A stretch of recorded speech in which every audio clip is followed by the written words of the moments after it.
Vamos con Ricardo Lombana, que ya está aquí con nosotros para ver su posición, su relación, su análisis de lo que fue el discurso del presidente ayer, qué le llamó la atención, qué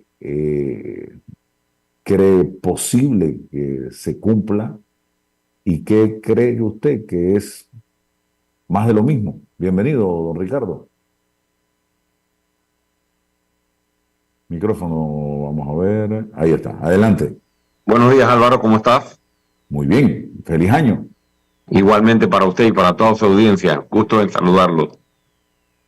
¿Qué vio ayer que le llamó la atención del discurso del mensaje a la nación del presidente, señor Lombana?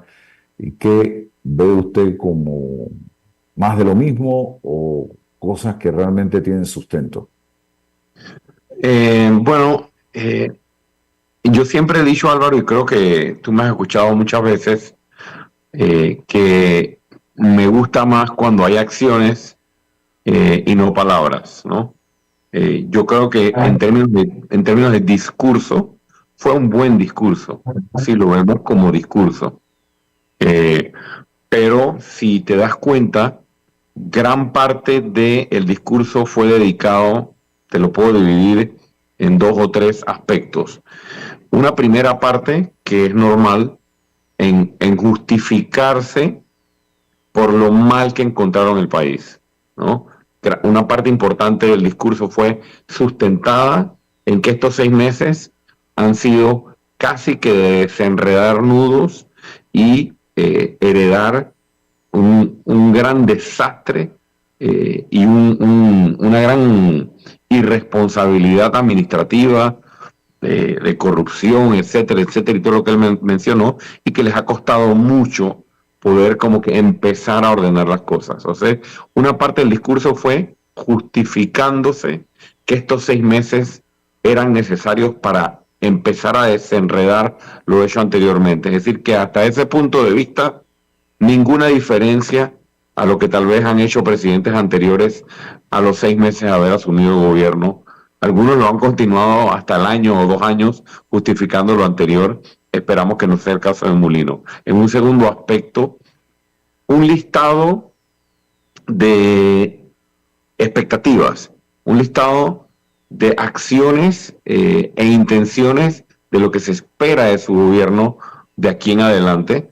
Y yo creo que para ello, aunque la lista es muy bonita, Álvaro, y la lista es muy esperanzadora, porque se dicen cosas o se prometieron cosas que definitivamente la población necesita, del dicho al hecho hay mucho trecho. Eh, y te pongo dos, tres ejemplos. Aquí se habló de que va a haber justicia, sin distingo de partido y sin distingo de ningún tipo. Lo dijo el presidente, que esa era su expectativa. El presidente habló de una rebaja importante en los precios de los medicamentos y el fin a la mafia de los medicamentos, como él mismo le llamó.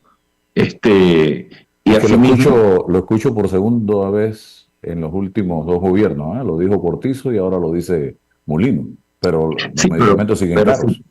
pero si te das cuenta, y aquí es donde yo creo que está un poco el enfoque, eh, o por lo menos la diferencia con nuestro criterio, si te das cuenta, eh, la promesa sigue siendo, al igual que en el gobierno de Cortizo, que los medicamentos estén más baratos en la privada. La promesa no es, Álvaro, que esté abastecido el sistema público de seguro social y de MINSA, que es realmente el problema de fondo. Aquí el problema no es cuánto nos cuestan los medicamentos en la farmacia. Aquí el problema es por qué el panameño tiene que ir a la farmacia a comprarlo. Y no se está atacando ese problema de fondo, que es el problema que debería estar enfrentando el ministro Boyd de Salud y el director de la Caja de Seguro Social. Y en tercer lugar, Álvaro, eh, eh, nuevamente un discurso o que digo, sí, unas palabras con el olor nuevamente a la constituyente, ¿no? El presidente dedica una parte importante de su discurso hablar de la constituyente originaria y hablar de que viene un año de alfabetización constitucional. Me pareció un mensaje importante. No sabemos cómo lo van a hacer ni en qué tiempos lo van a hacer con todo lo que está pasando en el país, pero para mí, de todo, lo más preocupante, a pesar de que reconozco que fue un buen discurso, le faltan acciones, buen discurso, ahora viene la acción. La promesa principal del gobierno, ¿cuál era, Álvaro? Chen Chen Chen. Chen. Chen Chen. La campaña se basó en Chen Chen. Entonces, han pasado 6 meses y no hay Chen Chen, no hay reactivación económica, y no hay movimiento ni en la mediana y pequeña empresa, ni tampoco en las grandes inversiones. Entonces, el discurso también trata de esconder un poco, pienso yo, en términos de estrategia, que la principal promesa de campaña todavía no arranca, ¿no? Y que ahora, a 6 meses de gobierno, empieza el presidente a prometer que ahora sí empieza el año de la recuperación económica. No sabemos cómo, porque tampoco dijo cómo. Así que, en resumen, Álvaro, un buen discurso, porque yo no puedo dejar de reconocer que en términos de discurso y palabras tuvo buen contenido, pero la gente está cansada de las palabras. La gente quiere acciones y resultados concretos y contundentes. Y el eslogan del presidente es con paso firme o a paso firme.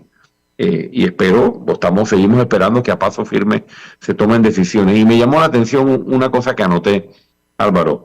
Mira cómo el presidente le echa la culpa a la Asamblea prácticamente, de que en vez de estar haciendo otras cosas, se dedique a pasar leyes para poder sacar a las botellas.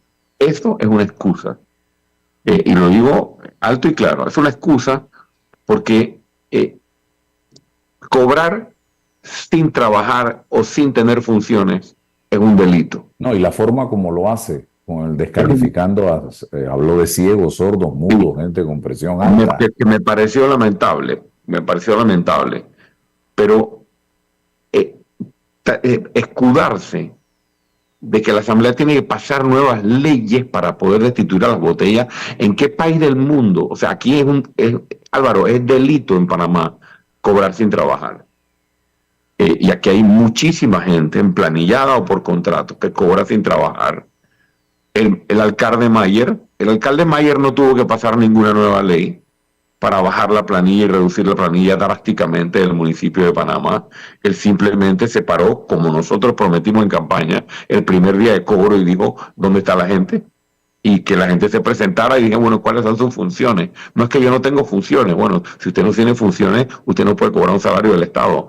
Entonces, eso de echarle la culpa a la Asamblea, eso para mí fue justificar el hecho de que no pueden ni quieren votar a las botellas porque tienen compromisos políticos que pagar, Álvaro. Y la carrera administrativa a la que responsabilizó de todo esto también no es una vacuna, no inmuniza a la gente. La carrera administrativa tiene claros conceptos de que si una persona no trabaja o una persona no cumple con las responsabilidades que tiene, aunque tenga una discapacidad, simple y sencillamente hay un proceso para sacarlo y se acabó.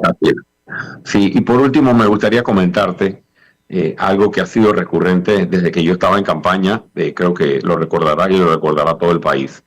Yo denuncié en campaña y lo sigo señalando, que el presidente llega a gobierno a partir de un pacto de impunidad, a partir de un pacto entre fuerzas políticas tradicionales para que aquí no se sepa nada ni se investigue nada. A pesar de que el presidente en estos 6 meses se la ha pasado describiendo que lo que ha encontrado es un desastre. Él ha hablado de sinvergüenzura, él ha hablado de despilfarro, él ha hablado de robo, él ha hablado de pagos sin contrato, él ha hablado de sobreprecio, él ha hablado de todo tipo de figuras criminales delictivas que han atentado y de gente que ha estado en gobierno e incluso empresarios que han atentado contra los panameños robándose los recursos del pueblo o administrándolos mal. Sin embargo, no conozco de ninguna sola auditoría ordenada por el presidente de la República o ninguna acción específica ordenada por el presidente de la República para poder hacer algo al respecto del problema más grande que tiene Panamá, que es el problema de la corrupción. No hay querellas penales. Que yo sepa, querellas penales no las he visto. No sé si usted ha visto alguna. No, y voy más allá, Álvaro. Yo lo decía en campaña, porque la gente siempre dice, bueno, pero es que el presidente no puede meter preso a la gente. Sí, eso es cierto. Y por eso yo hacía énfasis en que llegar a la presidencia tal vez no te convierte en procurador, pero adivina qué, te convierte en la persona, en el funcionario que puede tener todas las pruebas a disposición, todas las evidencias a disposición, y las puedes poner a disposición del Ministerio Público inmediatamente. Entonces, seguimos a la espera. Vamos a ver si con la entrada del nuevo procurador o la entrada del nuevo contralor vemos un cambio con respecto a esto, pero yo te digo algo, y creo que tú también tienes bastante experiencia en esto, y tal vez por eso tus expectativas también son bajas como las mías. No va a pasar nada. O sea, ahí veíamos al presidente Cortizo tranquilo en los actos del canal, y a muchos de los otros actores que han participado de grandes actos de corrupción en el pasado tranquilos, mientras el pueblo sigue contra la pared y el pueblo sigue fregado. Así que, mira, cuando la gente me pregunta ¿cómo ves a Mulino?, mi descripción hasta ahora es más de lo mismo con un buen discurso. Elisbeika, ¿tienes algún comentario? Porque yo tengo otras preguntas por acá. Tengo varios. Básicamente, ¿cómo está, señor Lombana? Un saludo especial para usted. Feliz año. Primero, en la posición de los diputados de Otro Camino en la Asamblea Nacional en torno a las modificaciones en la Caja del Seguro Social, y ya la tienen lista, cuándo las van a presentar. Ayer el presidente hablaba en su discurso que está en manos de los diputados esta propuesta. Sin embargo, no ha visto propuestas en firme. Sí comunicados, pero no propuestas. ¿Qué comentario puede hacernos en torno a esto? Y también me gustaría conocer su apreciación sobre justamente los nombramientos de los procuradores, del nuevo contralor y las expectativas que tenemos del mismo. En primer lugar, el presidente de la República, desde el primer momento, Elisbeika, ha sido despectivo y ha procurado ignorar o minimizar las propuestas que han presentado o que se han presentado en la Asamblea Nacional o que se han presentado por parte de terceros. Es falso afirmar que no ha habido propuestas.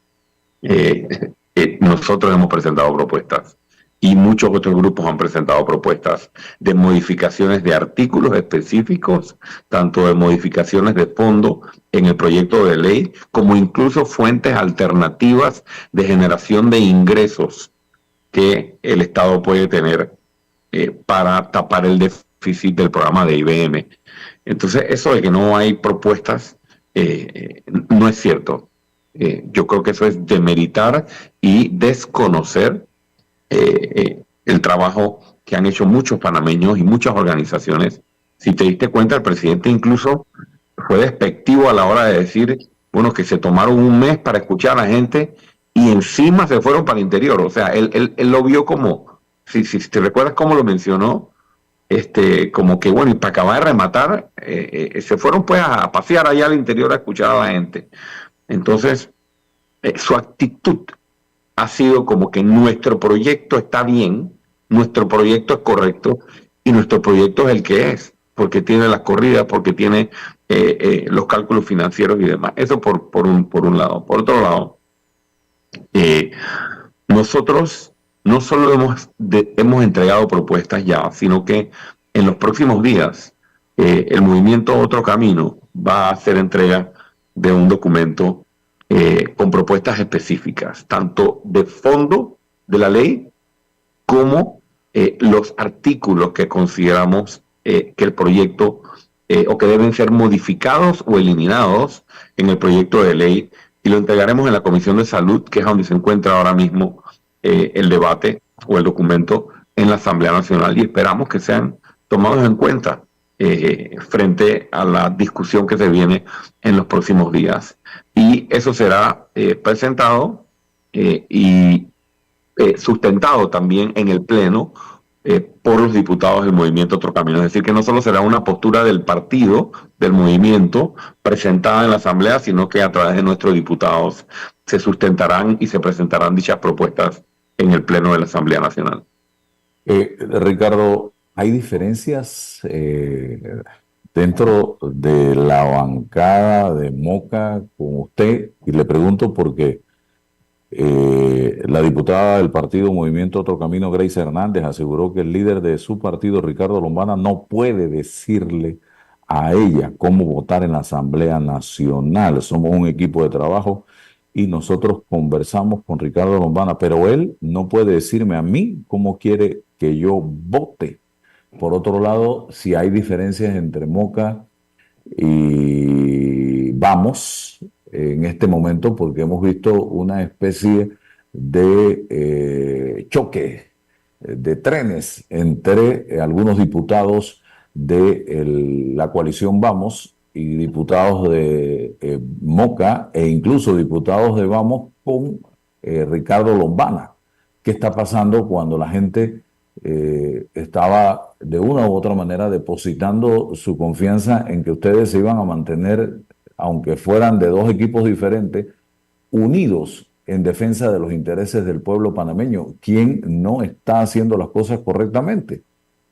Bueno, primero lo primero, no existe absolutamente ninguna diferencia a lo interno de Moca entre Ricardo Lombana, mi persona, la diputada Grace Hernández, ni el diputado Cedeño, ni el diputado Barboni, ni a lo interno de los directivos de Moca. Y sé que me lo preguntas específicamente, y el hecho ha surgido noticiosamente por las declaraciones que diera Grace Hernández. Pero estas declaraciones no se dan en el contexto de diferencias. Todo lo contrario. Mira, yo me siento orgulloso, Álvaro, orgulloso de presidir un movimiento en el que yo puedo tener diputados o que tengamos diputados que puedan dar ese tipo de declaraciones. Ella lo que estaba tratando de decir es que aquí no hay líneas que se imponen. Te voy a poner el ejemplo contrario, tal vez para ilustrarlo de manera clara. Oye, ¿por cuántos años hemos visto en el Pleno de la Asamblea, en los partidos tradicionales, estos discursos donde tú ves a un diputado diciendo algo como esto? Por mi líder, ¿no? Por seguir la línea del partido, por no defraudar a nuestro líder, por eso voto 1, 2 y 3 y 4. ¿Hasta cuándo con ese tipo de vieja política? Acá no existe un líder que impone criterios. No, yo me reúno con la bancada de Moca regularmente, discutimos, debatimos, contrastamos puntos de vista. Obviamente, Álvaro, en temas importantes o en ciertos temas, procuramos lograr una posición única, pero a veces no se ha logrado, y lo has visto. Ha habido momentos en que los diputados de Moca no han votado de la misma manera, y eso no es motivo de escandalizarse, todo lo contrario. ¿Eso qué significa? Que yo no controlo a 3 diputados y que Moca no controla a 3 diputados, sino que Moca postuló a 3 personas a la Asamblea Nacional que siguen una visión, siguen unos principios del movimiento Otro Camino, pero tienen autonomía de criterio siempre y cuando no vayan en contra de la esencia o del ADN del movimiento Otro Camino. Eso fue lo que quiso decir la diputada Grace Hernández y te reitero, no hay absolutamente ningún problema. Ayer estábamos conversando e incluso nos reíamos un poco de cómo la gente había interpretado esto, porque la gente se escandaliza, ¿no? Esta es una nueva forma de hacer política. Nosotros no tenemos y tiramos línea, porque entonces, ¿para eso qué? Es como tú fuiste periodista por muchos años en medios de comunicación tradicionales y luego has sido periodista independiente, y creo que sabrás muy bien la diferencia entre cuando quieren tirar una línea y quieren simplemente utilizar a un periodista como un micrófono y que se siga una línea, o cuando un periodista realmente tiene criterio y puede seguir su propia línea editorial. Es muy parecido. Lo sé muy bien. ¿No? Un diputado tiene su propio criterio y se discute y se trata de llegar a un consenso, y me enorgullece que en lugar de tener diputados que andan adulando a su líder o adulando al líder del partido, y porque la línea del partido o el líder Ricardo Lombana dijo tal cosa, entonces votamos así. Así que y todos los que se sientan representados por esta forma de hacer política, bienvenidos.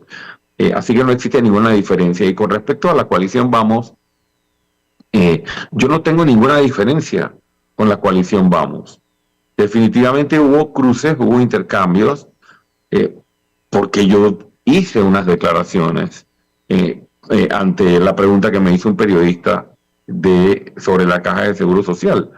Pero aquí yo te puedo reiterar mi postura, o la postura de Moca, que no es una postura de diferencia con Vamos, pero yo hubiese esperado, y lo digo de manera franca, yo hubiese esperado mucho más oposición de la coalición Vamos al gobierno de Mulino y a las acciones del presidente Mulino. Y yo hice una lista el otro día en las redes. Mira, Álvaro, ¿dónde están las acciones concretas para revisar los contratos de las empresas eléctricas y los monopolios y los oligopolios en el sector energético que el presidente tanto prometió? Yo no escucho ni a la coalición Vamos ni a otros grupos hablando de esto, ni de los monopolios y los oligopolios de los medicamentos.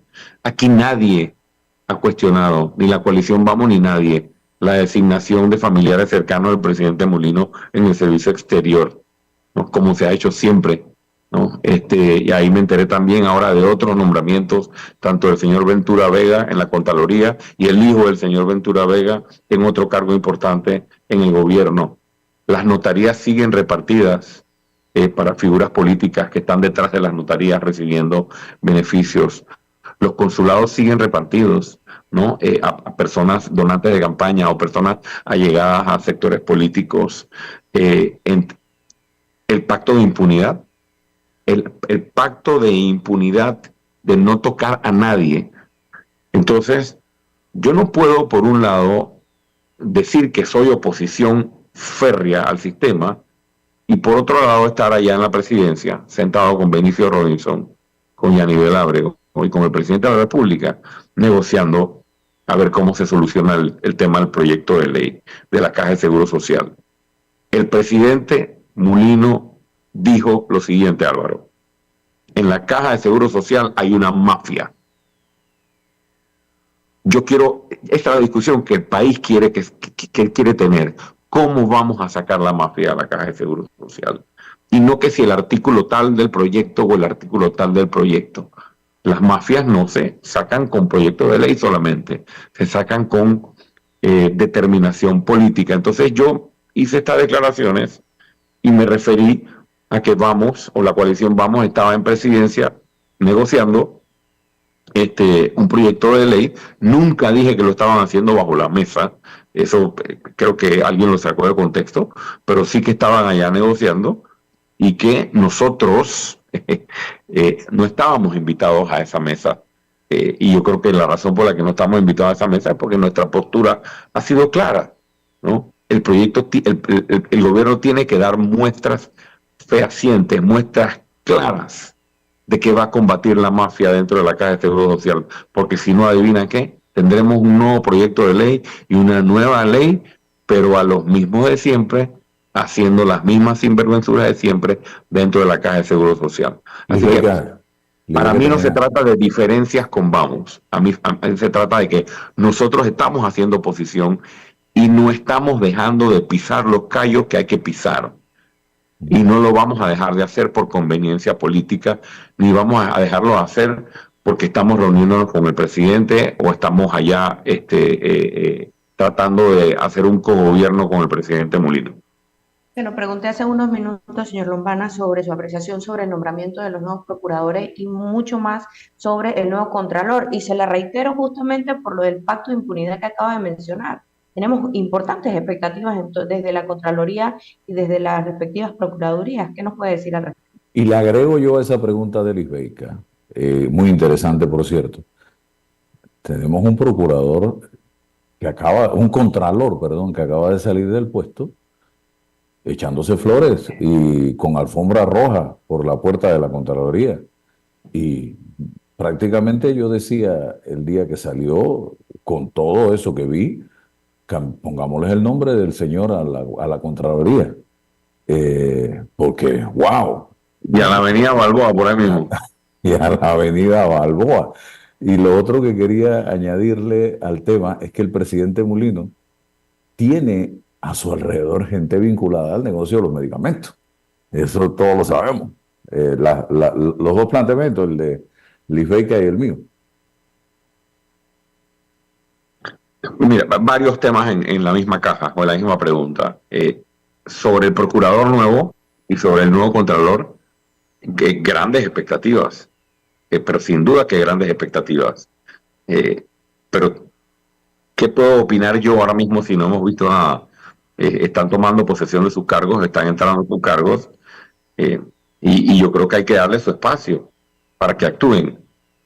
Mis expectativas son bajas, porque yo, como lo dije y lo reitero, considero que el gobierno actual llegó al poder producto de un acuerdo de impunidad o un acuerdo de yo no te investigo, tú no me investigas, y yo pienso que eso se va a ver reflejado en las acciones de la Procuraduría y de la Contraloría. Eh, Ojalá me equivoque, pero cuando tú ves todas las figuras que rodean al presidente de la República, todas las figuras que rodean a quienes están en gobierno, y no estoy metiendo a todo el mundo en la misma bolsa, porque en el gobierno hay mucha gente decente, pero también hay personas que han tenido que hace rato estar investigadas, diputados de la República, gente vinculada a ciertos ministerios, gente vinculada a ciertas organizaciones, incluso el propio Contralor saliente, no es la primera vez que lo digo, es uno de los primeros que debería ser investigado por haber permitido la danza y el despilfarro de millones que aquí se dio en los últimos 5 años. Y cuando tú veías las reuniones de transición entre el Contralor Flores y el Contralor Solís, eso era prácticamente risas para todos lados y camaradería para todos lados. O sea, aquí no ha pasado nada. Entonces, el procurador entra con una etiqueta en la frente, que es una etiqueta de que es amigo del presidente, porque el propio presidente lo dijo. Y yo creo que el presidente se equivocó al decir eso. ¿Por qué? Porque obviamente ahora se crea una expectativa superior frente al Contralor, porque ahora él tiene que demostrar que él no va a estar guiando sus actuaciones por conflictos de intereses, o que no le van a afectar estos conflictos de intereses que el propio presidente ha reconocido y que se van a llevar adelante las investigaciones. Aquí la cantidad de escándalos y la cantidad de desfalcos y la cantidad de negociados ha sido tan grande, pero tan grande, que esto se presta incluso para comisiones especiales de investigación o de fiscalías especiales de investigación o agencias especiales de investigación anticorrupción, como nosotros lo habíamos planteado en campaña. Eso es lo que yo puedo decir.